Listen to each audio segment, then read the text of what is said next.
Okay, get this. What if I told you that a company, left for dead, buried under one of the biggest corporate scandals you can imagine, is now taking on a global giant, right on its home turf? Well, today we're diving into the absolutely unbelievable resurrection of Luckin Coffee and its all-out war with Starbucks. To really get what's happening, you have to remember where this company was just a few years ago. Luckin Coffee wasn't just in a little bit of trouble. No, it was the poster child for corporate fraud. I mean, publicly humiliated, completely disgraced. This company was, for all intents and purposes, left for dead.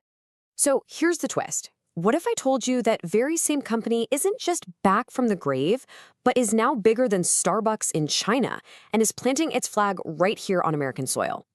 How is that even possible? That's the incredible story we're unpacking today. So where is this fight actually happening? Well, the front line of this new coffee war. It's not where you'd think. The fight has moved onto a whole new premium battleground. So on one side, you've got the established titan, right? The Starbucks Reserve Roastery. I mean, it's basically a temple to the whole premium coffee experience. And then, on the other, you have Luckin's bold new challenger, the Luckin Origin flagship store. This is a direct shot at Starbucks' most profitable high-end market. And listen, this isn't just another coffee shop. It's a massive two-floor store serving up high-end, single-origin coffees. But here's the absolutely wild part. People are reportedly waiting up to 3 hours just to get a drink. This isn't just about selling coffee. It's a huge statement. Luckin is shouting that they're not the budget option anymore. They are coming for the premium crown. Okay, so to really understand this new premium play, we've got to rewind a bit and look at how they started this whole thing in the first place, with their original blitz. Luckin first just exploded onto the scene using what's called a blitzkrieg model. The whole idea was pure speed and disruption. They blanketed cities with these tiny, budget-friendly kiosks. But the really key part was the tech. You couldn't just walk up and pay with cash. No, you had to use their app. This locked millions of users and all their valuable data into Luckin's digital world right from day one. But all that incredible lightning-fast growth, well, it was hiding a very dark secret. And when that secret finally came to light, it led to one of the most catastrophic corporate implosions we've seen in recent memory. And the speed of this collapse was just breathtaking. They went from a nearly $3 billion IPO on NASDAQ to basically total ruin in just over a year.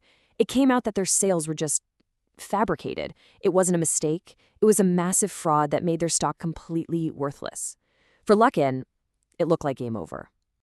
And the feeling at the time was pretty clear. This wasn't just a business problem, it was a complete fall from grace. As far as Wall Street was concerned, the Luckin story was over. They were a cautionary tale, and that's it. So how on earth do you come back from that? From total public disgrace? This is where the story stops being a tragedy and starts becoming, well, honestly, kind of unbelievable. Look, their comeback wasn't an accident. It was a really clear 3-step strategy. First, they held on to that massive user base they had built through their app.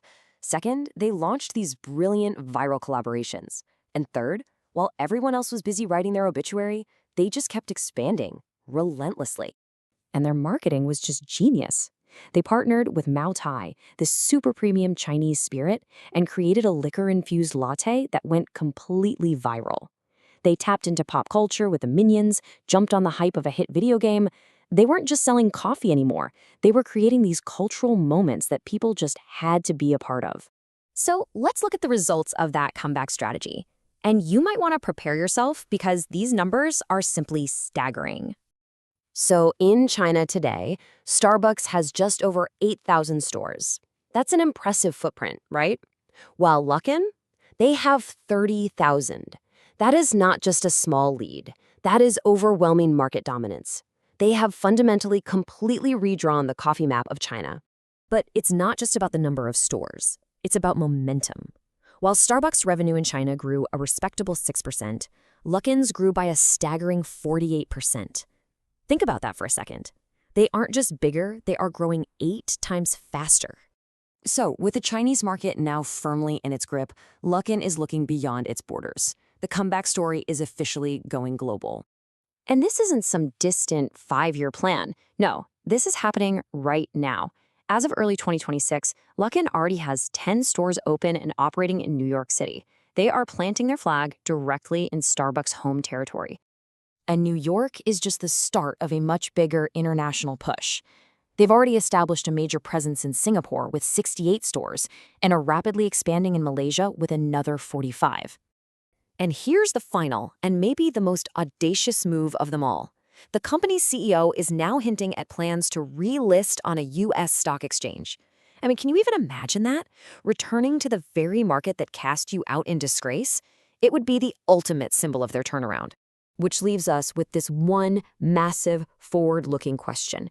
After a spectacular collapse and an even more spectacular rebirth, are we actually witnessing the rise of the world's next dominant global coffee giant? And is it really possible it could come from China?